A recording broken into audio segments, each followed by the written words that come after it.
All right, guys. So a few hours after I posted the last video, I received maybe about 12 or 14 DMs because I posted a little thing on Instagram leading people to this video so they can see a little bit about the first one I posted about organizing your music.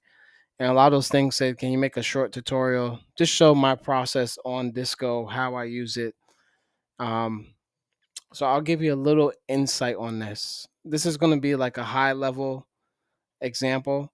I am putting together kind of like I don't want to say a course. I guess you can call it a course, like a sync licensing 101.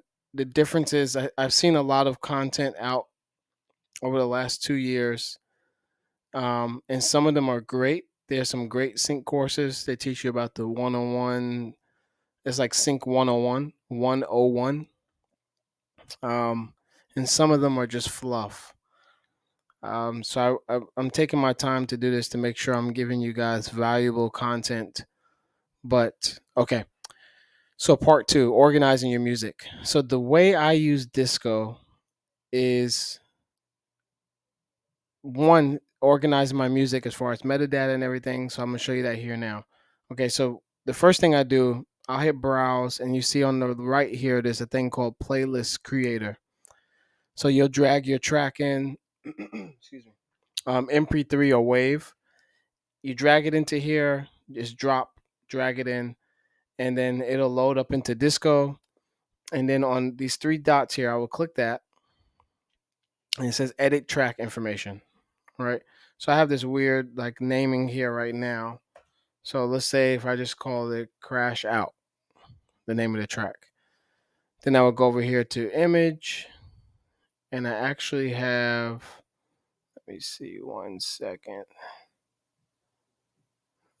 I believe I have in my download, I always make a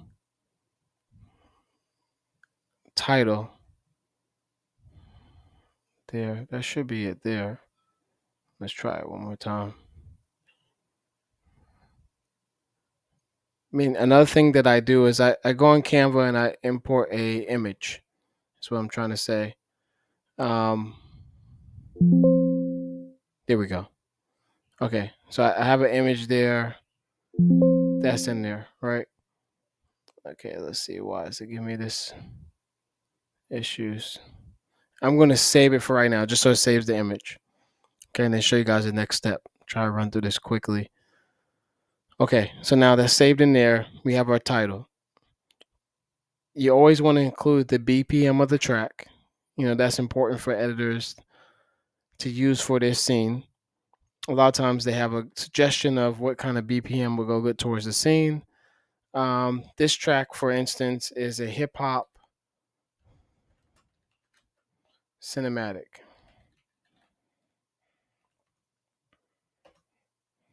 So I'm going to place that in. I'm going to place my composer name in, POKR. I usually name the album. Like this track, what is it? So it is a intense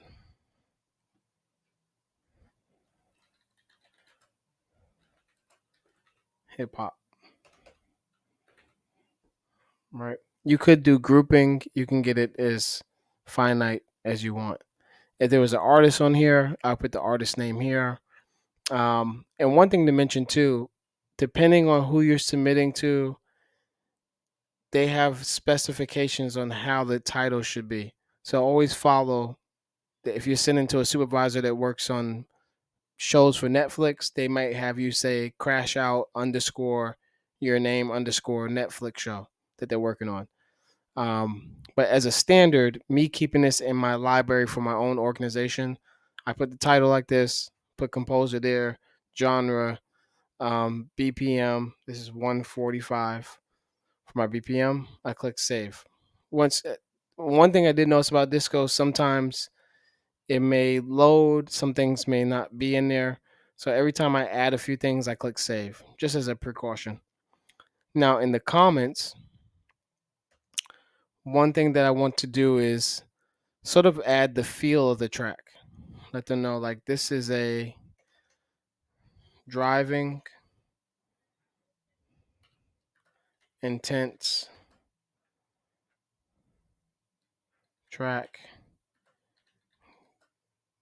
great for trailers, car chase scenes. If I can see, let's see.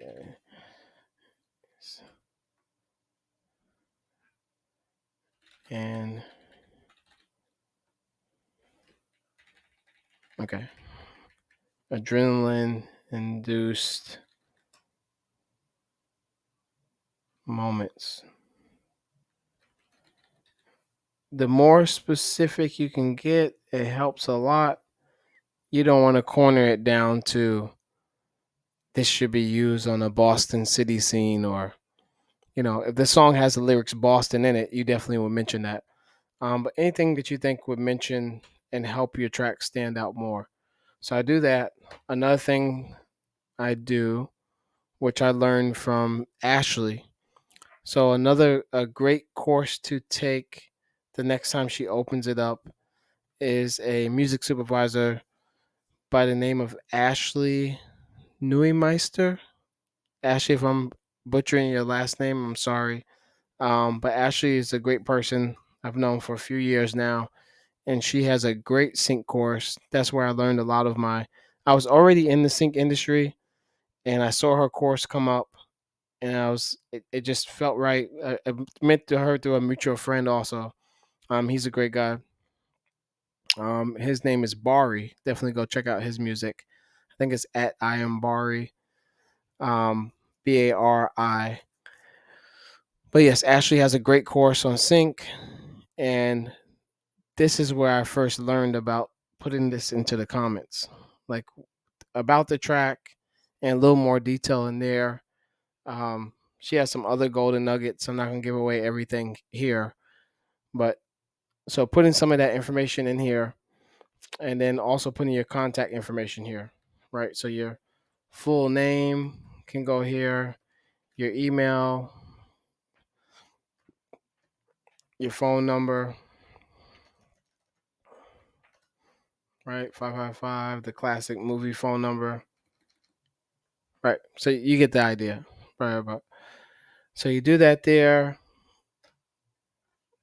and then again you save it.